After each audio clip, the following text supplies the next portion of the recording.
Good morning, my dear students and faculty members who are watching this video and this channel. Myself, Dr. K.C. Soni, Associate Professor in Geology, Government Lohia Postgraduate College, Churu, affiliated to Maharaja Ganga Singh University, Bikaner. In today's lecture series, I am going to deliver my talk on life cycle of Drosophila. प्रिय साथियों और विद्यार्थियों, आज की इस व्याख्यानमाला की श्रृंखला में ड्रोसोफिला के जीवन चक्र पे मैं आपसे चर्चा करूंगा। ड्रोसोफिला एक बहुत ही इम्पोर्टेंट एनिमल है और आजकल मॉडर्न जेनेटिक्स में जितनी भी रिसर्च हो रही है उसमें ड्रोसोफिला को एज ए मॉडल काम में लिया जाता है। प्लांट साइंस में न्यूरोस्पोरा पे जैसे रिसर्च होती है और एनिमल साइंस में ड्रोसोफिला पे रिसर्च होती है। इसके पीछे कई रीजंस हैं, उन सभी पहलुओं को मैं इस टॉपिक के माध्यम से आपसे डिस्कस करूंगा और काफ़ी इंटरेस्टिंग टॉपिक है।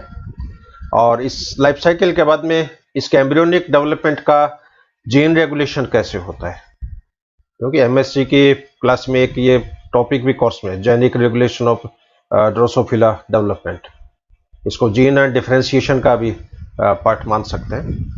लेकिन आज के इस व्याख्यान में केवल लाइफ साइकिल ऑफ ड्रोसोफिला पे मैं फोकस करूंगा।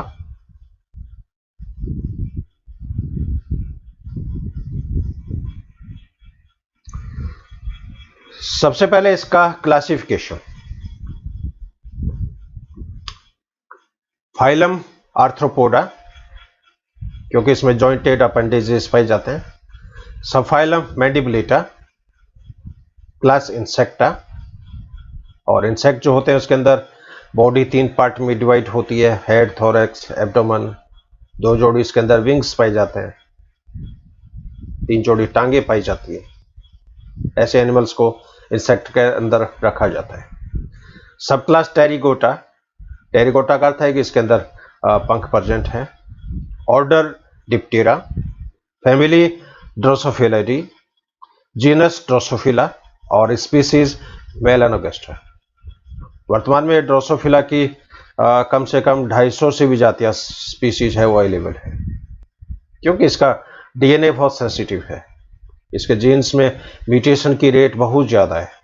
म्यूटेशन रेट ज़्यादा होने के कारण ड्रोसोफिला में वेरिएशंस बहुत जल्दी डेवलप होती है और उसके कारण नई स्पीसीज डेवलप होने की संभावनाएं काफ़ी ज़्यादा होती है।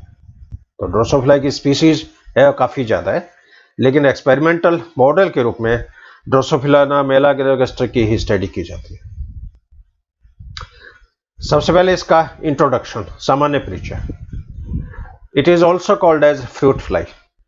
इसको फ्रूट फ्लाई या फल मक्खी के नाम से भी जाना जाता है, क्योंकि ये सड़ी गली जो सब्जियां होती है, फ्रूट्स है, आम है, जैसे केले हैं, अनानास है, पपीता है, ऐसे सड़े फलों के ऊपर ये मक्खियां जनरली देखी जाती है, इसलिए इसको फ्रूट फ्लाई के नाम से भी जाना जाता है। फर्स्टली डिस्क्राइब्ड बाय फालन, सबसे पहले इसका वर्णन फालन नामक वैज्ञानिक ने किया था। Several experiments were conducted by castle. Castle ने जेनेटिक्स से संबंधित, आनुवंशिकी से संबंधित अनेक प्रयोग इसके ऊपर संपादित किए। T H. Morgan performs many experiments related to genetics, और टी.एच. मॉर्गन ने भी उत्परिवर्तन से संबंधित, आनुवंशिक वंशागति से संबंधित अनेक प्रयोग इस एनिमल के ऊपर संपादित किए। इसलिए कई बार मॉर्गन को मॉडर्न जेनेटिक्स के पायनियर के रूप में भी इसको कंसीडर किया जाता है। अब क्वेश्चन है कि ड्रोसोफिला को एक्सपेरिमेंटल मटेरियल के रूप में क्यों काम में लेते हैं, इसके पीछे क्या रीजन है, क्या इसमें विशेषताएं हैं। तो इसमें जो मुख्य विशेषताएं हैं उसमें first criteria is short life cycle. Drosophila का जीवन चक्र है बहुत छोटा होता है और 10 से 12 दिन में एक इसकी लाइफ साइकिल है वो कंप्लीट हो जाती है। क्योंकि जब एनिमल को एक्सपेरिमेंटल मॉडल के रूप में काम में लिया जाता है तो साइंटिस्ट का ये प्रयास भी रहता है कि उसके रिजल्ट हैं वो कम समय में देखने को मिले। अब मान लीजिए किसी ने हाथी के ऊपर एक्सपेरिमेंट कर दिया, अब हाथी में पूरा ब्रीडिंग पीरियड है वो 3 साल का होता है, तो आपने जो एक्सपेरिमेंट किया है उसका परिणाम आपको 3 साल बाद में देखने को मिलेगा। लेकिन चूहे हो गए, ड्रोसोफिला हो गए, गिनी पिग हो गए, एल्बिनो माइस हो गए, इनको ज़्यादातर एक्सपेरिमेंटल मटेरियल के रूप में काम में लिया जाता है। और बहुत ही जल्दी आप जो भी एक्सपेरिमेंट कर रहे हो उसके परिणाम है, रिजल्ट है, वो अपने देखने को मिलता है। तो सबसे पहली क्राइटेरिया इसकी लाइफ साइकिल बहुत शॉर्ट होती है, इसलिए इसको एक्सपेरिमेंटल मॉडल के रूप में काम में लिया जाता है। Second criteria is cheap and easy culture. अब लेबोरेटरी में इसका कल्चर करना, इसको मेंटेन करना, इसका संवर्धन करना, ये बहुत ही सस्ता है और इजी है। अदरवाइज तो बहुत हाईटेक लेबोरेटरी हो तो उसमें करोड़ों रुपए का खर्च आता है। एयर कंडीशन चाहिए, डस्ट फ्री कमरा चाहिए, जर्म फ्री लेबोरेटरी चाहिए। और ड्रोसोफिला का जो कल्चर है वो नॉर्मल एनवायरनमेंट पे कर सकते हैं और इसमें कोई सोफिस्टिकेटेड लेबोरेटरी की आवश्यकता नहीं होती है। Third criteria is large number of offsprings. अब एक ड्रोसोफिला जो है वो एक ब्रीडिंग साइकिल के दौरान 400 से 500 अंडे देती है। अब सभी 400 से 500 अंडों में मान लीजिए मॉर्टेलिटी नहीं हो तो इससे 400 से 500 फ्रूट फ्लाई है और डेवलप हो जाएगी।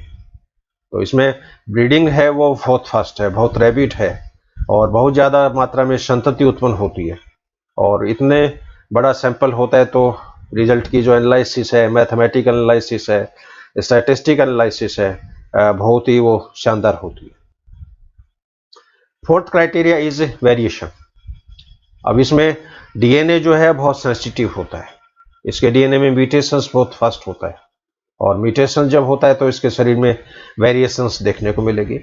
ये वेरिएशंस बॉडी कलर के रूप में हो सकती है, आंखों के रंग के रूप में हो सकती है, आंखों में ओमेटीरिया की संख्या के रूप में हो सकती है, पंखों की आकृति के रूप में हो सकती है और पंखों में जो वेन्स प्रेजेंट है उन वेन्स के रूप में प्रेजेंट हो सकती है। तो जब भी कोई इंसेक्टिसाइड का, पेस्टिसाइड का और कोई टॉक्सिक केमिकल्स का, मान लिया आप ड्रोसोफिला एक्सपेरिमेंट कर रहे हो और उस टॉक्सिक केमिकल्स का इसकी बॉडी में क्या प्रभाव पड़ता है, तो ये माइक्रोस्कोप में ऑब्जर्व करके इन केमिकल के इफेक्ट को अपन देख सकते हैं। तो ज़्यादा वेरिएशन होने के कारण भी इसको एज ए एक्सपेरिमेंटल मॉडल के रूप में काम में लिया जाता है। और फिफ्थ जो इम्पोर्टेंट क्राइटेरिया है इसमें दैट इज क्रोमोसोम्स। ड्रोसोफिला में 4 जोड़ी क्रोमोसोम्स पाए जाते हैं। इसके अलावा इसकी जो लार्वल स्टेजेस होती है उसके सेरेब्रल ग्लैंड्स में पॉलीटीन क्रोमोसोम्स भी पाए जाते हैं और पॉलीटीन क्रोमोसोम्स में बैंड्स होते हैं। अब इंसेक्ट में जब डेवलपमेंट होता है तो एग से लार्वा स्टेज बनेगी, लार्वा से प्यूपा स्टेज बनेगी और प्यूपा से फिर अडल्ट स्टेज बनती है। और डेवलपमेंट की अलग अलग स्टेजेस में अलग अलग तरह के प्रोटीन्स प्रेजेंट हैं। अलग अलग तरह के प्रोटीन अलग अलग एमआरएनए से बनते हैं और अलग अलग एमआरएनए अलग अलग जीन्स से बनते हैं। तो इसके डेवलपमेंट में देखा गया है कि जो जो डेवलपमेंट होता है पॉलीटीन क्रोमोसोम्स के जो जीन्स हैं वो बैंड्स के रूप में प्रेजेंट है। तो एक स्टेज में एक बैंड के जीन एक्टिव होते हैं, नेक्स्ट स्टेज में पहले बैंड के जो जीन है वो इनएक्टिव हो जाएंगे और नए बैंड के जीन है वो सक्रिय हो जाएंगे।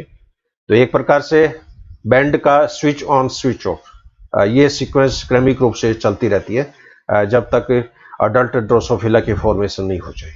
तो ये कुछ बेसिक रीजन है सक्सेसफुल इसकी स्टडी के लिए। तो इन्हीं क्राइटेरिया के कारण ड्रोसोफिला को एज ए एक्सपेरिमेंटल मटेरियल के रूप में काम में लिया जाता है। अब इसका कल्चर है, मेंटेनेंस है, वो काफ़ी सिंपल है, लेकिन फिर भी कुछ समस्याएं साइंटिस्ट को करनी पड़ती है। तो ये प्रॉब्लम्स क्या क्या हो सकती है, problems in use of Drosophila. एक सिंपल प्रॉब्लम है दैट इज स्मॉल साइज। अब इनका आकार बहुत छोटा होता है, बाकी एनिमल तो बड़े होते हैं, उनको आप अपनी आंखों से जैसे ऑब्जर्व कर सकते हो। अब इस मक्खी का आकार छोटा होने के कारण इसकी जो स्टडी है वो बिना सूक्ष्मदर्शी के नहीं हो पाती है। लेकिन ये कोई डिफिकल्ट क्राइटेरियन नहीं, ठीक है, सिंपल प्रॉब्लम है। और नॉर्मल माइक्रोस्कोप, रिसर्च माइक्रोस्कोप आजकल हर लेबोरेटरी के अंदर अवेलेबल है और सिंपल जो माइक्रोस्कोप है उससे आप 1000 से लेके 4000 गुना तक एनलार्ज करके आप किसी भी ऑब्जेक्ट को देख सकते हो। सेकेंड जो प्रॉब्लम है इसमें दैट इज फ्लाइट। अब हाउसफ्ली इसमें ड्रोसोफिला में फ्लाइट कैपेसिटी होती है।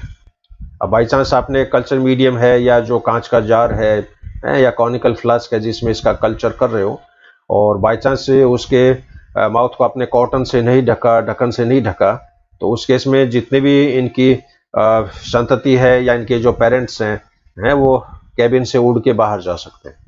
अब उड़ने के बाद में इनको फिर कैप्चर करना ये थोड़ा डिफिकल्ट है, लेकिन इसको इस प्रॉब्लम को भी हैंडल है वो किया जा सकता है।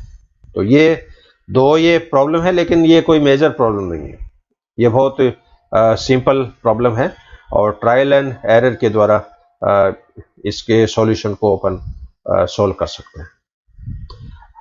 हैबिट एंड हैबिटेट, इसका जो मुख्य हैबिट और हैबिटेट है उसमें dumping yards, rotten stack of fruits, wines and beverages.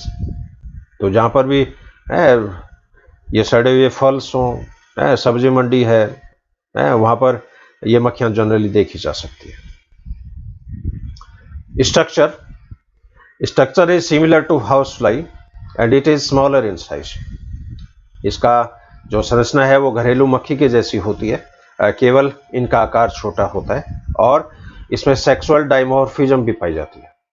आप माइक्रोस्कोप में इसको देख के इजीली आप आइडेंटिफाई कर सकते हो कि ये मेल ड्रोसोफिला है, ये फीमेल ड्रोसोफिला है। और इसकी जो बॉडी है वो 3 पार्ट में डिवाइड होती है, हेड, थोरैक्स, एब्डोमेन। ये जैसे एक जनरल फिगर है ड्रोसोफिला का, और इसकी बॉडी आप देख रहे हो, बॉडी 3 पार्ट में डिवाइड है, हेड, थोरैक्स, एब्डोमेन। हेड के अंदर कंपाउंड आई होती है, एंटीना होती है, सिंपल आई होती है। थोरैक्स के अंदर 3 जोड़ी टांगे होती है, 2 जोड़ी पंख होते हैं, और एब्डोमेन के अंदर इसमें जेनाइटल ऑर्गन्स होते हैं जिसको गोनेपोफाइसिस या स्पर्म ट्रांसमिटिंग ऑर्गन्स के रूप में जैसे काउंट कर सकते हैं। सबसे पहले इसका हेड वाला part, it is beaded like, ये माला के मणियों के समान होता है, and width is equal to thorax, और हेड की जो चौड़ाई है वो थोरैक्स की चौड़ाई के बराबर होती है। हेड में जो मुख्य रचनाएं हैं उसमें antenna, compound eye, simple eye, mouth parts. Antenna plumose प्रकार की होती है और प्रत्येक एंटीना में बेसल पार्ट है, बेसल सेगमेंट है, वो स्केप कहलाता है। इसके बाद में पेडिशल और फिर फ्लैजुलम, और इसके अंदर पिनेट प्रकार की ब्रांचेज होती है दोनों तरफ। कंपाउंड आई लेटरल साइड में प्रेजेंट होती है और हजारों में टीडिया की बनी होती है। आंखें सामान्यतया रेड कलर की होती है, लेकिन कई बार म्यूटेशन होने के कारण इनमें सफेद रंग की आंखें भी डेवलप हो जाती है। The gene associated with I colour is present on x chromosome, और आंखों के कलर से संबंधित जो जीन होता है ये एक्स क्रोमोसोम पे प्रेजेंट होता है। इसलिए कंपाउंड आई का जो रंग है वो एक तरह से सेक्स लिंक्ड कैरेक्टर्स भी है। सिंपल आई या ऑसिलाई ये संख्या 3 होती है और हेड की डोर्सल सरफेस के ऊपर ये प्रेजेंट होती है।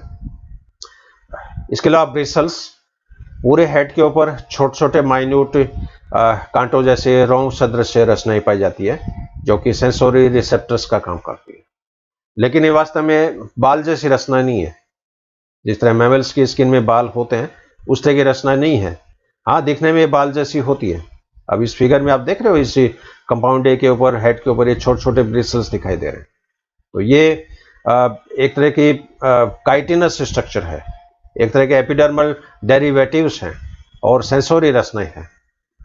और इसके अलावा माउथ पार्ट्स, ड्रोसोफिला के माउथ पार्ट स्पंजी प्रकार के होते हैं और फीडिंग के दौरान firstly they convert the food into fluid in nature, और सबसे पहले भोजन को ये तरल रूप में ये कन्वर्ट करते हैं और उसको फिर स्पंज जैसे किसी फ्लूइड को सोख लेता है उस तरह उसको ये एब्जॉर्ब कर लेते हैं।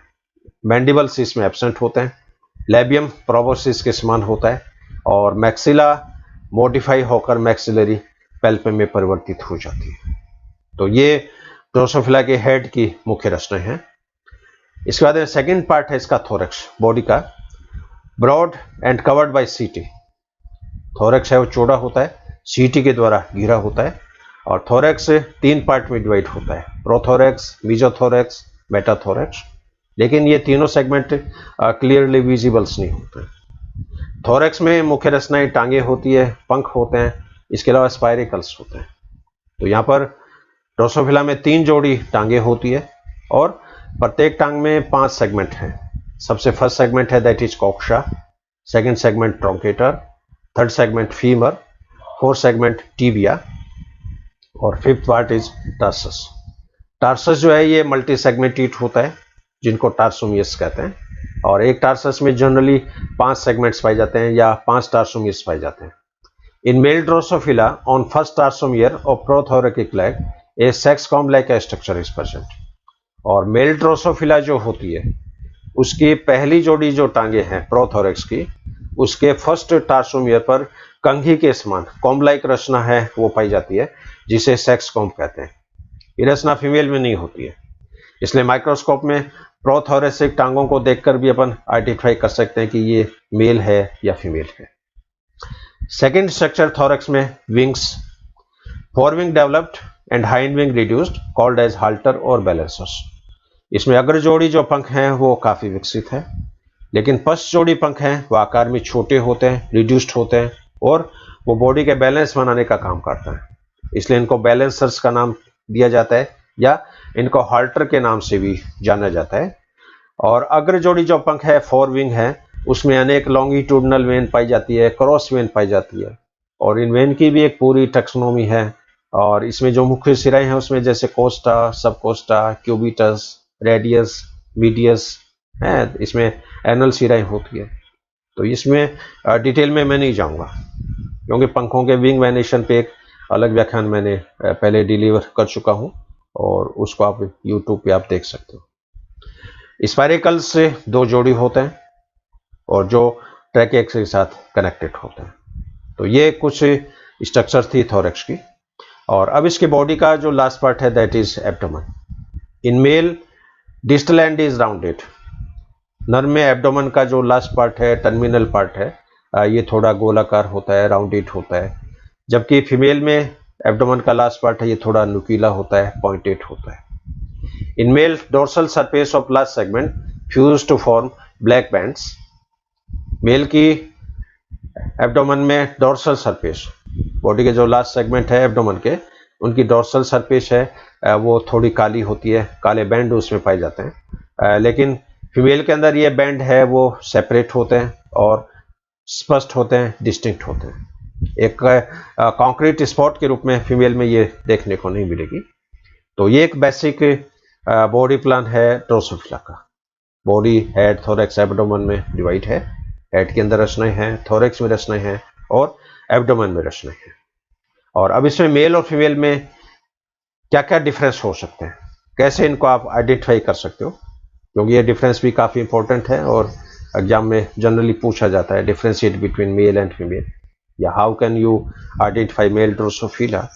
तो यहाँ पर कुछ बेसिक डिफरेंस है वो मैं आपसे शेयर कर रहा हूँ। मेल में smaller in size, male Drosophila की आकार है, बॉडी की जो साइज है ये छोटी होती है, और फीमेल में बॉडी की साइज है वो थोड़ी बड़ी होती है। मेल में लास्ट एब्डोमिनल पार्ट है वो गोलाकार होता है, राउंडेड, जबकि फीमेल में एब्डोमेन का लास्ट पार्ट थोड़ा नुकीला होता है, पॉइंटेड होता है।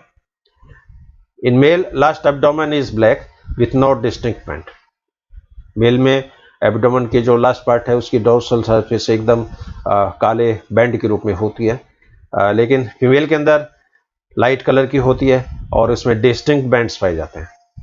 इसके पीछे रीजन ये है कि मेल में एब्डोमेन के जो लास्ट सेगमेंट है वो फ्यूज हो जाते हैं, और फ्यूजन होने के कारण बैंड नज़दीक आ जाते हैं, इसलिए उनमें डिमार्केशन नहीं होता है।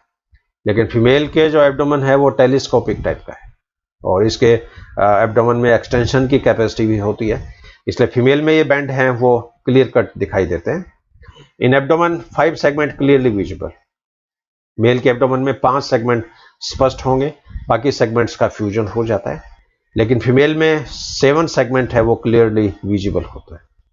और मेल की प्रोथोरेसिक लैब में सेक्स कॉम्ब्स प्रेजेंट होती है, लेकिन फीमेल की प्रोथोरेसिक लैब में सेक्स कॉम्ब एब्सेंट होते हैं। तो ये कुछ बहुत ही फंडामेंटल बेसिक डिफरेंस है मेल और फीमेल में। और इस फिगर में आप देख रहे हो ये मेल ड्रोसोफिला है, ये फीमेल ड्रोसोफिला है। और मेल ड्रोसोफिला देख रहे हो एब्डोमेन इसमें राउंडेड है, डार्क बैंड में बड़ा है। फीमेल में जो एब्डोमेन है पॉइंटेड है और इसमें काले बैंड हैं वो अलग अलग डिस्टिंक्ट रूप से दिखाई दे रहे हैं। और मेल की प्रोथोरेक्स लैब में सेक्स कॉम्ब है, फीमेल की प्रोथोरेक्स लैब में सेक्स कॉम्ब्स नहीं पाए जाते हैं। अब इसकी लाइफ साइकिल, अब लाइफ साइकिल का जो प्रारंभ है वो कॉपुलेशन से होगा, और कॉपुलेशन के दौरान मेल और फीमेल गैमेट का फ्यूजन होता है, फर्टिलाइजेशन होता है, और इन गैमेट की फॉर्मेशन टेस्टिस और ओवरी में होती है। तो यहाँ पर मैं मेल रिप्रोडक्टिव सिस्टम और फीमेल रिप्रोडक्टिव सिस्टम इनको मैं डिटेल में डिस्कस नहीं कर रहा हूँ, क्योंकि इन दोनों के व्याख्यान पहले मैं डिलीवर कर चुका हूँ। और जो स्टूडेंट डिटेल में पढ़ना चाहे male reproductive system of insect, female reproductive system of insect, तो वो यूट्यूब चैनल के उसमें जो प्लेलिस्ट बनी हुई है, प्लेलिस्ट में एंटोमोलॉजी जैसे फोल्डर है, उस एंटोमोलॉजी फोल्डर में लगभग 50 वीडियोस पर्टिकुलर इंसेक्ट से रिलेटेड उसमें आप है वो देख सकते हो। यहाँ पर मैं केवल फिगर शेयर कर रहा हूँ। ये मेल रिप्रोडक्टिव सिस्टम का जैसे डायग्राम है, तो इसमें एक जोड़ी टेस्टिस है, टेस्टिस से वास डिफरेंस निकलती है, वास डिफरेंस के बाद में सेमिनल वेसिकल्स में कन्वर्ट होता है, इजैकुलेटरी डक्ट में ये कन्वर्ट होता है, और ये रचना पेनिस के द्वारा, गोनोपोर के द्वारा बॉडी के बाहर खुलती है।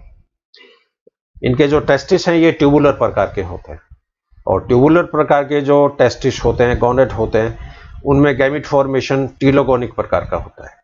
टीलोगोनिक अर्थ क्या है कि एपिकल पार्ट से बेसल पार्ट की तरफ गैमेट फॉर्मेशन होती है, और जो टेस्टिस ओवरी स्फेरिकल होती है उसमें गैमेट फॉर्मेशन का मेथड होलोगोनिक प्रकार का होता है। अभी इस ड्रोसोफिला के टेस्टिस को आप यदि माइक्रोस्कोप में देखें तो इसमें आपको अलग अलग जोन है वो दिखाई देंगे। एकदम टर्मिनल पार्ट पे जर्मेरियम जोन है, इसके नीचे ग्रोथ जोन है, इसके नीचे मैच्योरेशन जोन है, इसके बाद में ट्रांसफॉर्मेशन जोन है, और प्रत्येक जोन में आपको स्पर्मेटोजेनेसिस की सभी स्टेजेस आपको सीक्वेंस में दिखाई देगी। जैसे आप जर्मिनल जोन में आपको प्रिमोर्डियम सेल्स, इसके नीचे स्पर्मेटोगोनिया, इसके नीचे प्राइमरी स्पर्मेटोसाइट, फिर सेकेंडरी स्पर्मेटोसाइट, और लास्ट में स्पर्म। तो ये एक बहुत ही एक शानदार एग्जांपल है टीलोगोनिक मेथड का। इसी तरह फीमेल रिप्रोडक्टिव सिस्टम, इसमें भी एक जोड़ी ओवरी होती है, ओवरी के अंदर 8 ओवेरियोल होते हैं, ओवरी से ओविडक्ट निकलती है, दोनों साइड की ओविडक्ट का फ्यूजन हो जाता है, और फ्यूजन होने से कॉमन ओविडक्ट होती है। ये कॉमन ओविडक्ट वेजिना के द्वारा बाहर खुलती है, और इसके अंदर एसएससी ग्लैंड्स है वो कनेक्टेड है, सेमिनल रिसेप्टिकल्स हैं वो कनेक्ट है, और ये एक ओवेरियल का ये जैसे एक बेसिक फिगर दिखाया है। और अलग अलग इंसेक्ट में ओवरी की टाइप भी अलग अलग तरह की होती है, उसमें एक डिटेल व्याख्यान में पहले ही डिलीवर कर चुका हूँ। तो एंटोमोलॉजी का फोल्डर है, उसको आप ध्यान से देखें, और इंडिविजुअल टॉपिक में बहुत ही डिटेल, बहुत ही सारगर्भित व्याख्यान आपको वहां देखने को मिले। हाँ, अब इसके बाद में इसकी लाइफ साइकिल, जो आज का अपना मेन टॉपिक है, life cycle completed in 11 days. ये 11 आवर यहाँ मिस प्रिंट हो गया है। इट एक्सहिबिट इंटरनल फर्टिलाइजेशन, इसके अंदर आंतरिक निषेचन होता है, और होला मेटाबोलिस प्रकार का इसके अंदर मेटामॉर्फोसिस पाया जाता है। होला मेटाबोलिस का अर्थ क्या है कि इसके अंदर लार्वा भी जैसे देखने को मिलेंगे, प्यूपा भी देखने को मिलेंगे, अडल्ट भी देखने को मिलेंगे। तो कंप्लीट मेटामॉर्फोसिस जब होता है उस तरह के डेवलपमेंटल पैटर्न को होला मेटाबोलिस के नाम से जाना जाता है। इसलिए इसकी डेवलपमेंट की स्टेजेस में 4 मुख्य प्रावस्थाएं आपको दिखाई देगी। एग, अंडों से लार्वा निकलते हैं, लार्वा से प्यूपा, और प्यूपा से adult. First stage is egg. After copulation, internal fertilization takes place, and then female deposit these eggs by the aid of ovipositor. और इस ड्रोसोफिला में आंतरिक निषेचन होता है, इंटरनल फर्टिलाइजेशन होता है, और फर्टिलाइजेशन के बाद में ओविपोस्टर के द्वारा ये जो अंडे हैं वो डिपॉजिट किए जाते हैं, और एक ब्रीडिंग साइकिल के दौरान एक फीमेल के द्वारा 500 से 600 तक अंडे दिए जाते हैं। ये अंडे बहुत छोटे होते हैं, अंडाकार होते हैं, सफेद रंग के होते हैं, और एक काइटिन के आवरण के द्वारा घिरे रहते हैं, जिसको कोरियन कहते हैं। इस कोरियन में एनिमल पोल पर एक बहुत ही सूक्ष्म छिद्र पाया जाता है, इस छिद्र को माइक्रोपाइल के नाम से जाना जाता है, और फर्टिलाइजेशन के दौरान शुक्राणु इसी माइक्रोपोल के द्वारा इसके अंदर प्रवेश करता है, और इसके अंडों की जो आकृति है वो थोड़ी सेम के बीज के जैसी होती है, बीन से। इसकी आउटर सरफेस है वो थोड़ी कॉन्वेक्स टाइप की है, भीतरी सरफेस है वो थोड़ी कॉनकेव टाइप की होती है, और उसमें एक छोटा कॉनकेविटी गड्ढा होता है जिसको हाइलम के नाम से जाना जाता है। और एनिमल पोल पर इसमें दो पंख के समान रचनाएं भी पाई जाती है जिसको हॉर्न के नाम से जाना जाता है। और फर्टिलाइजेशन के 24 घंटे पश्चात इसमें हैचिंग का प्रोसेस होता है, यानी इसके अंदर क्लीवेज गैस्ट्रेशन ये 24 घंटे में कंप्लीट हो जाएगा और पहला जो लार्वा होता है वो 24 घंटे बाद में इस एग को तोड़ के बाहर निकलता है। हाँ, लेकिन उससे पहले क्लीवेज कैसे होगा इसमें काफी इंपॉर्टेंट है। The zygote nucleus undergoes several mitotic division with in the central portion of the egg. तो इस जाइगोट का जो केंद्रक होता है उस केंद्रक में पहले न्यूक्लियर डिवीजन होता है। यहाँ पर कोशिकाएं नहीं बनती है, केवल कैरियोकाइनेसिस होता है। और इस ड्रोसोफिला में लगभग 256 न्यूक्लियाई पहले बन जाएगी 8 कैरियोकाइनेसिस के द्वारा। तो पहला डिवीजन हुआ 2 न्यूक्लियस बने, सेकेंड डिवीजन हुआ 4 न्यूक्लियस बने, तीसरा डिवीजन हुआ 8 न्यूक्लियस बने, चौथा डिवीजन हुआ 16 न्यूक्लियस बने। तो इस तरह 8 मल्टीप्लीकेशन के द्वारा इसमें 256 न्यूक्लियाई की फॉर्मेशन हो जाती है। These nuclei then migrate to periphery of the egg where the mitosis continue but a slower rate। अब ये जो केंद्रक हैं ये परिधि की तरफ माइग्रेट करके चले जाते हैं और वहां पर भी इनमें मल्टीप्लिकेशन चलता है, लेकिन उस मल्टीप्लिकेशन की स्पीड है वो थोड़ी स्लो हो जाती है। During 9th division cycle about nuclei reach at the posterior pole and enclosed by membranes and become the pole cells। और 9th डिवीजन के बाद में कुछ केंद्रक जो है वो वेस्टल पोल की तरफ चले जाते हैं और ये जो केंद्रक हैं वेस्टल पोल की तरफ ये पोल सेल्स में कन्वर्ट हो जाते हैं। इन्हीं पोल सेल से आगे चलकर जर्म सेल्स बनती है और यही जर्म सेल्स से आगे डेवलपमेंट के दौरान इनके टेस्टिस, ओवरी और उनके जो गैमीटोकोनिया है उनकी फॉर्मेशंस करती है। Most of the nuclei arrive at periphery of the embryo at cycle 10। और 10 न्यूक्लियर डिवीजन होंगे तब तक मैक्सिमम जो केंद्रक हैं वो परिधि की तरफ विस्थापित हो जाते हैं और उनमें मंद गति से डिवीजन है वो चलता रहता है। During these stages of nuclear division the embryo is called a syncytial blastoderm. और अभी जो ये प्रावस्था है ये बहुकेंद्रकीय है, बहुकोशिकीय नहीं है। It is multi nucleate, it is not multi cellular. तो इस तरह की जो कंडीशन है वो सिंसिशियल के नाम से जानी जाती है। यदि प्लांट्स में मल्टी न्यूक्लियर स्टेज हो तो उसको अलग ही टर्म दिया जाता है इसमें, सिनोसिटिक। इन पेरीफेरी इस nucleus is surrounded by microtubules. अब परिधि में जो न्यूक्लियस हैं वो माइक्रोट्यूबुल्स के द्वारा, प्लाज्मा झिल्ली के इन्विजिनेशंस के द्वारा सराउंडेड हो जाते हैं और ये जो केंद्रक है इनको अनरगेट के नाम से रिप्रेजेंट किया जाता है। Some nuclear remains in the centre called as primary vitelle of egg. और कुछ केंद्रक जो होते हैं वो अंडे के केंद्र में ही रह जाते हैं, उनको प्राइमरी विटेल ऑफ एग के नाम से जाना जाता है।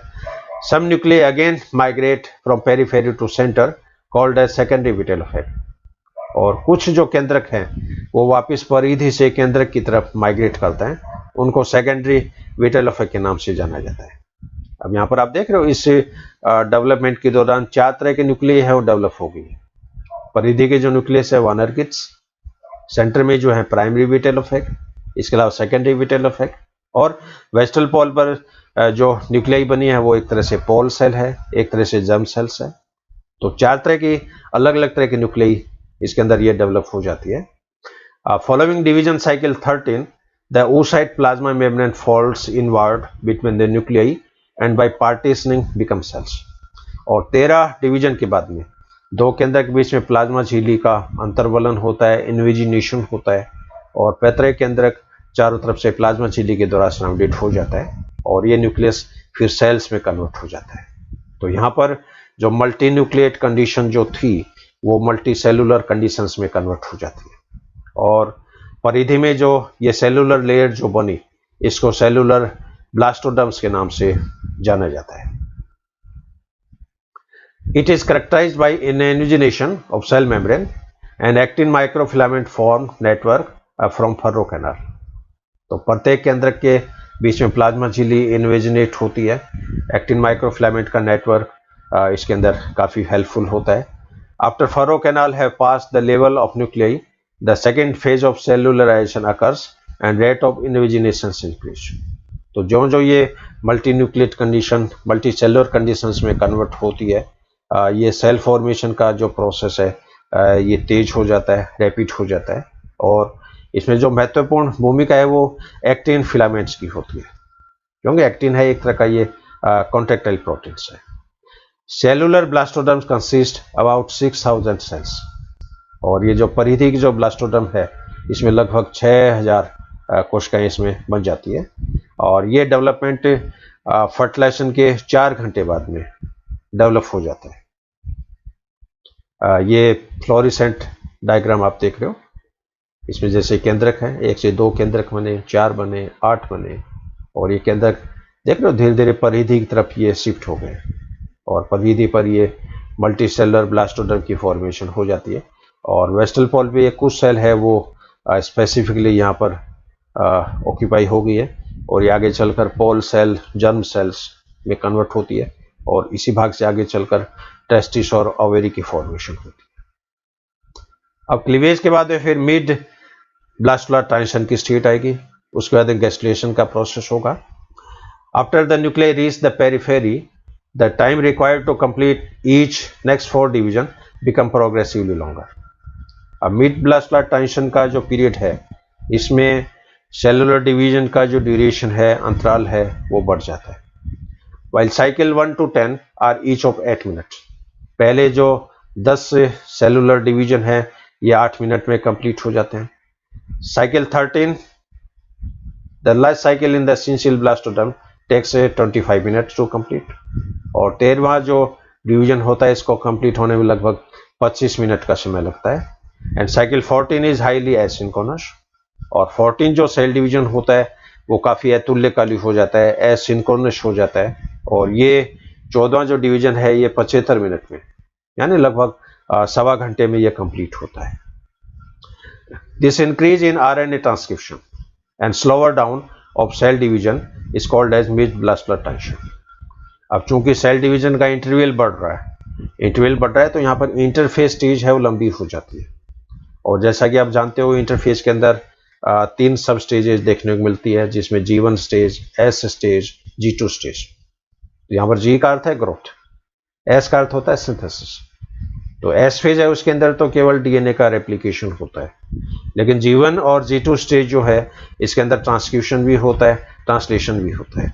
तो यहाँ पर ये जो पॉइंट है इसको मिड ब्लास्टुलर ट्रांजिशन के नाम से जाना जाता है। This phenomenon is affected by the ratio of chromatin to cytoplasm. और ये इंटरवल क्यों बढ़ा, इंटरफेस का ड्यूरेशन क्यों बढ़ा, ये डिपेंड करता है क्रोमेटिन और साइटोप्लाज्म के अनुपात पे। और जनरली देखें तो एक डिफरेंशिएट सेल में न्यूक्लियस और साइटोप्लाज्म का रेशियो 0.7 होना चाहिए। यदि ये रेशियो कम या ज़्यादा है उस केस में सेल डिवीजन की जो दर है वो प्रभावित होती है। Rate of division is directly proportional to ratio of chromatin to cytoplasm. और यहाँ पर विभाजन की जो दर है ये क्रोमेटिन और साइटोप्लाज्म के अनुपात के समानुपाती होती है। अब मिड ब्लास्टुलर ट्रांजिशन के पश्चात गैस्ट्रुलेशन की इवेंट प्रारंभ होगी। Gastrulation begins at the time of mid ब्लास्टुलर transition. तो मिड ब्लास्टुलर ट्रांजिशन के समय से ही गैस्ट्रुलेशन का प्रोसेस प्रारंभ हो जाता है।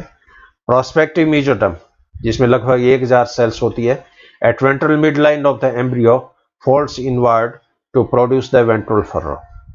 तो प्रोस्पेक्टिव जो संभावित मेसोडर्म जो कोशिकाएं होती है, ये मेसोडर्म कोशिकाएं वेंट्रल सरफेस पर एक मिड लाइन के रूप में इन्वेजिनेट होती है, और वहां पर एक खांच जैसी रचना बन जाती है। This furrow pinches off from the surface. ये फर्रो है वो सतह से पिंचिंग हो जाती है and becomes a ventral tube within the embryo. और एम्ब्रियो में एक अधर नलिका, एक ट्यूबुलर स्ट्रक्चर है वो इसके अंदर डेवलप हो जाती है। Prospective endoderm invaginate at 2 pockets at the anterior and posterior end of the ventral furrow. और ये जो वेंट्रल फर्रो बनी है इस वेंट्रल फरो के एंटीरियर एंड और पोस्टीरियर एंड में इन्विजिनेशन होता है। ये इन्विजिनेशन एंडोडर्मल सेल्स में होता है। The pole cells are internalized along the endoderm, और वेजिटल पॉल में जो पोल सेल जो होती है ये एंडोडर्म के द्वारा इसका आंतरिकीकरण हो जाता है, इंटरनलाइज हो जाती है। At this time the embryo bends to form the cephalic furrow, और इस समय एम्ब्रियो में स्लाइट बेंडिंग होती है। बेंडिंग होने के कारण इसके हेड और थोरक्स के बीच में जो खांच है सिफिलिक फरो है, वो यहाँ पर आंशिक रूप से डेवलप हो जाती है। इन फिगर में आप देख रहे हो ये अंडे की जैसे वेंट्रल सरफेस है, वेंट्रल सरफेस इन्विजिनेशन हुआ, ये खांच बन गई। इसके बाद में ये एंटीरियर एंड में यहाँ पर ये इन्विजिनेशन हुआ, ये सिफिलिक फरो यहाँ पर बन गई। ये वेजिटल वॉल में पोल सेल्स हैं। पोल सेल है वो धीरे धीरे भीतर की तरफ है वो अंदर ले ली जाती है, और ये सिफिलिक बैंड है ना, ये यहाँ पर ये बन चुका है। अब इंसेक्ट की जो बॉडी है उसमें एम्ब्रियोनिक स्टेज में 20 सेगमेंट होते हैं इसमें, और 20 सेगमेंट में पहले जो 6 सेगमेंट है वो हेड की फॉर्मेशंस करता है। उसके बाद 7 से 9 तक के जो सेगमेंट हैं वो थोरैक्स की फॉर्मेशन करते हैं, और 10 से लेकर 20 तक के जो सेगमेंट है वो एब्डोमेन और जेनाइटल ऑर्गन्स की फॉर्मेशंस करते हैं। तो ये जो जो डेवलपमेंट होगा इसमें अलग अलग सेगमेंट्स में डिमार्केशन होता जाता है। अब यहाँ पर आप देख लो इसमें ये सारे हेड के सेगमेंट है, थोरैक्स के सेगमेंट है, एब्डोमेन के सेगमेंट है। इसके बाद ये रचना ये बेलनाकार हो जाती है, सिलिंड्रिकल हो जाती है, क्योंकि ये लार्वा में कन्वर्ट होगी। The ectodermic cells on the surface and the mesoderm undergoes convergence and extension. तो सतह पे जो एक्टोडर्म और मेसोडर्म की जो सेल होती है इसके अंदर कन्वर्जेंस की घटना होती है, एक्सटेंशन की घटना होती है, and they migrate towards the ventral mid line to form the germ band, और ये वेंट्रल मिड लाइन की तरफ माइग्रेट करती है और इनके फ्यूजन से जर्म बैंड की फॉर्मेशन हो जाती है। Thus, at the end of germ band formation, the cell destined to form the most posterior larval structures are located immediately behind the future head region. अब इस का नतीजा क्या होगा कि जो पोस्टीरियर जो रचनाएं होती है शरीर की वो इस तरह लोकेट हो जाती है कि जैसे फ्यूचर का कोई हेड हो, तो फ्यूचर हेड के जस्ट पीछे ये जो रचना है वो लोकेट हो जाती है। At this time body segment begins to appear, और इसमें शरीर के जो सेगमेंट है वो प्रकट होना प्रारंभ हो जाते हैं। एक्टोडर्म मेसोडर्म में डिवीजन प्रारंभ हो जाता है, जर्म बैंड रिट्रैक्ट हो जाता है, और presumptive posterior segment as the posterior tip of the embryo, और ये जो जर्म बैंड की जो सेल्स हैं ये बॉडी के पोस्टीरियर पार्ट में जाके ये एक्युमुलेट हो जाती है, एकत्रित हो जाती है। ये क्रॉस सेक्शन हाइपोथेटिकल डायग्राम जैसे यहाँ पर दिखाया है इसमें, ये जैसे एम्ब्रियो है इसमें ये पोल सेल्स है, ये डोर्सल सरफेस, ये वेंट्रल सरफेस, और वेंट्रल सरफेस में इन्विजिनेशन होता है तो ये हल्की खांच जैसे बन रही है, और इस खांच के बनने से ये वेंट्रल जैसे ट्यूब बन गई है। जिस तरह डोर्सल सरफेस पे न्यूरल ट्यूब बनती है उसी तरह ये वेंट्रल ट्यूब है जैसे बन गई है। जर्म सेल जो पोल पोस्टीरियर पार्ट में थी वो बॉडी के अंदर समाहित हो गई है, आगे चलकर ये टेस्टिस ओवरी में कन्वर्ट हो जाएगी। और ये एक हाइपोथेटिकल डायग्राम है इस एम्ब्रियो का, और पूरी बॉडी है वो एक्टोडर्म्स के द्वारा कवर है। नर्वस सिस्टम का इसमें डेवलपमेंट स्टार्ट हो जाता है। ये क्रॉस सेक्शन यहाँ पर दिखाए है इसमें, ये जैसे डोर्सल सरफेस, ये वेंट्रल सरफेस, वेंट्रल सरफेस इन्विजिनेशन हुआ, इसके बाद ये सक्सेसिव स्टेजेस है। ये आउटर मोस्ट लेयर सीरोसा में कन्वर्ट होती है, ये कोशिकाएं एक्टोडर्म में कन्वर्ट होती है, ये जो इनर सेल्स है ये आगे चलकर जर्म बैंड है या जर्मिनल ऑर्गन्स के जेनाइटल ऑर्गन्स में कन्वर्ट हो जाती है। The general body plan of Drosophila is the same in the embryo, और ड्रोसोफिला का जो जनरल बॉडी प्लान है वो एम्ब्रियो में लगभग सेम होता है। लार्वा और एडल्ट में सेगमेंट लगभग उतने ही है, केवल डिफरेंशिएशन हो जाता है। Each of which has a distinct head and a distinct tail end, और बॉडी सेगमेंट के प्रत्येक सेगमेंट में भी पोलरिटी है। सेगमेंट का इंटीरियर पार्ट है, सेगमेंट का पोस्टीरियर पार्ट है, और ये रिपीटिंग सेपरेटिंग सेगमेंटल यूनिट के रूप में ये अरेंजमेंट देखने को मिलता है। अब इसमें 3 of these segment form the thorax, अभी जितने भी सेगमेंट बने इसमें आगे के जो सेगमेंट 6 सेगमेंट होंगे वो हेड की फॉर्मेशन करते हैं। इसके बाद के जो 3 सेगमेंट हैं वो प्रोथोरेक्स, मीजोथोरेक्स, मेटाथोरेक्स की फॉर्मेशन करते हैं और बॉडी के लास्ट के जो सेगमेंट हैं वो इसमें एब्डोमेन की फॉर्मेशन करते हैं। हेड के अंदर 6 सेगमेंट क्लियरली विजिबल है, थोरेक्स में 3 सेगमेंट क्लियरली विजिबल है जिसमें प्रोथोरेक्स, मीजोथोरेक्स, मेटाथोरेक्स, और एब्डोमेन के अंदर 8 सेगमेंट क्लियरली विजिबल है। बाकी रचनाएं होती है उनका कई बार फ्यूजन हो जाता है, कई बार रिडक्शन हो जाता है। ये एक ग्राफिकल डायग्राम जैसे इस एम्ब्रियो में एंटीरियर पार्ट है ये प्रोटोसिफेलोन, पीछे का पार्ट है ग्नेथोसिफेलोस कहलाता है। अब इसके अंदर 6 हेड के सेगमेंट बनते हैं जैसे labral segment, antennary segment, intercalary segment, mandibular segment, maxillary segment, labial segment. इन 6 सेगमेंट से हेड की फॉर्मेशन होती है।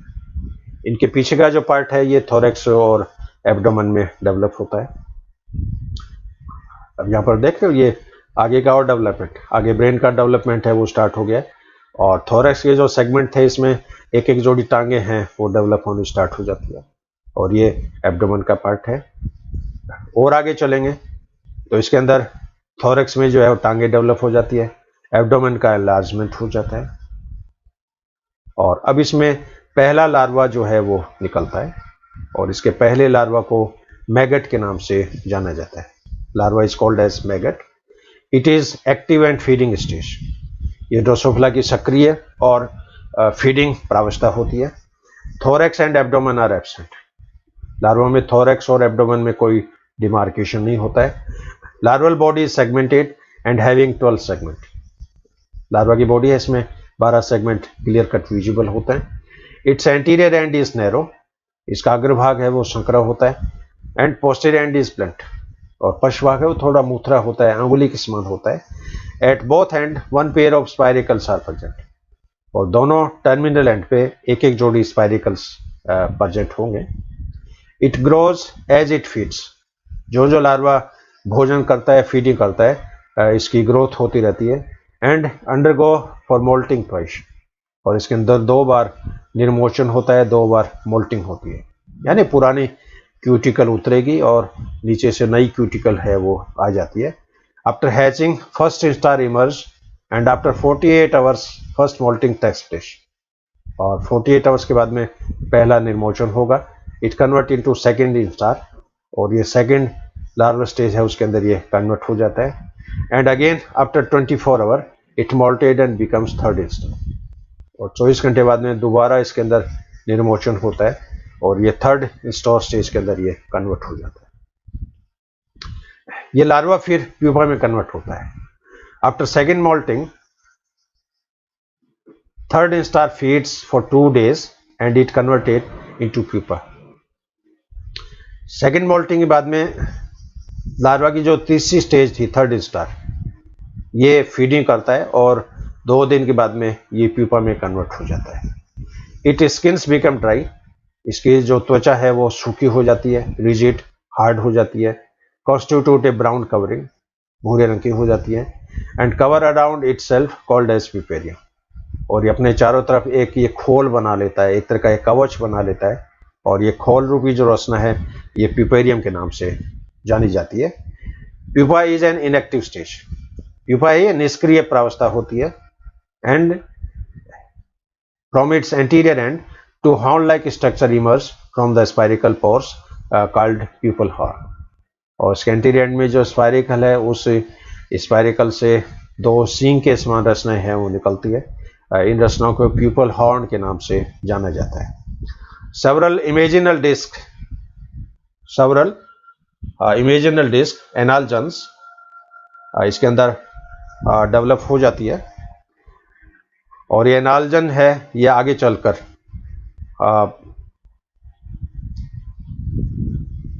करस्पॉन्डिंग ऑर्गन्स की ये फॉर्मेशंस करेगी और इमेजिनल डिस्क है एक तरह से ये एम्ब्रियोनिक डिस्क है।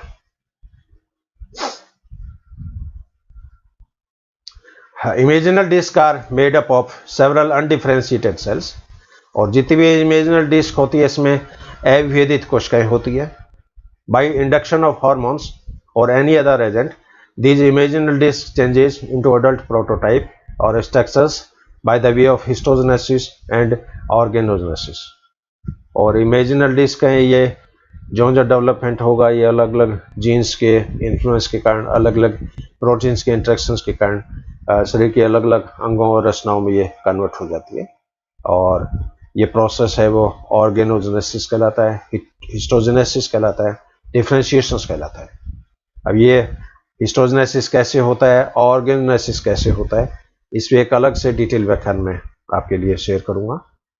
During this transformation several histolysis like events में टेक्स प्लेस। और इस रूपांतरण के दौरान अनेक हिस्टोलाइसिस की परिघटनाएं हैं वो देखने को मिलती है। और अंत में ये अडल्ट में ये रचना कन्वर्ट होती है। After 9 days puparium covering splitted by the way of eclosion. और 9 दिन के पश्चात जो प्यूपा का जो आवरण होता है, प्यूपेरियम आवरण होता है, वो टूट जाता है। ये घटना एक्लोजन के नाम से जानी जाती है। इसके लिए एक्लोजन हार्मोन है वो उत्तरदायी है। At the time of emergence its wing are weak. और इमरजेंस केस में इसके पंख जो है वो कमजोर होते हैं। But after 1 hour wing becomes hard. लेकिन 1 घंटे पश्चात ये पंख है वो थोड़े हार्ड हो जाते हैं, ड्राई हो जाते हैं और ये छोटी फ्लाइट करने में ये कैपेबल हो जाती है। Next day it become sexually mature. और अगले दिन ये लैंगिक रूप से परिपक्व हो जाती है और लैंगिक प्रजनन करना ये प्रारंभ कर देती है। तो ये एक ड्रोसोफिला की लाइफ साइकिल। और इसको एक बार फिर शॉर्ट में मैं ब्रीफ कर दूं। मेल और ड्रोसोफिला में मैटिंग होती है। मैटिंग के दौरान एग लेइंग होती है। इन अंडों का इंटरनल फर्टिलाइजेशन हो जाता है और इन अंडों में cleavage process, gastrulation process start हो जाएगा। और 24 घंटे पश्चात इसमें पहला जो लार्वा है, फर्स्ट स्टार है, वो निकलता है। 48 आवर्स के बाद में सेकेंड स्टोर है वो डेवलप होता है। इसके 24 आवर बाद में थर्ड स्टोर है वो डेवलप होता है। अब ये जो लार्वा है ये 96 से 118 घंटे बाद में प्यूपा के अंदर ये कन्वर्ट हो जाएगा। और प्यूपा जो होता है ये 192 से 214 घंटे बाद में ये अडल्ट में कन्वर्ट हो जाता है। तो इस तरह ये एक बहुत ही सिस्टमेटिक लाइफ साइकिल है ड्रोसोफिला की। और इस डेवलपमेंट में आप देख रहे हो एनिमल पेरेंट्स से एग से लार्वा बने, लार्वा से प्यूपा बने, प्यूपा से अडल्ट बने। तो चारों स्टेजेस इसके अंदर देखने को मिलती है। इसलिए इसको कंप्लीट मेटामॉर्फोसिस या होलोमेटाबोलस मेटामॉर्फोसिस के नाम से जाना जाता है। और टाइप्स ऑफ मेटामॉर्फोसिस मैंने एक व्याख्यान पहले डिलीवर कर चुका हूँ। टाइप्स ऑफ प्यूपा पे एक व्याख्यान में डिलीवर कर चुका हूँ। तो जो विद्यार्थी डिटेल में इन व्याख्यान को देखना चाहें तो वो इस चैनल की प्ले ग्रुप में एंटोमोलॉजी फोल्डर है। उस एंटोमोलॉजी फोल्डर में इंसेक्ट से संबंधित काफी व्याख्यान है, कम से कम 50 व्याख्यान उसके अंदर है। और अंत में एक बार मैं हमारे महाविद्यालय की तरफ से, मेरी तरफ से, हमारे डिपार्टमेंट की तरफ से I am highly thankful to you for quite listening this lecture. Have a good day. Have a great day. Thank you.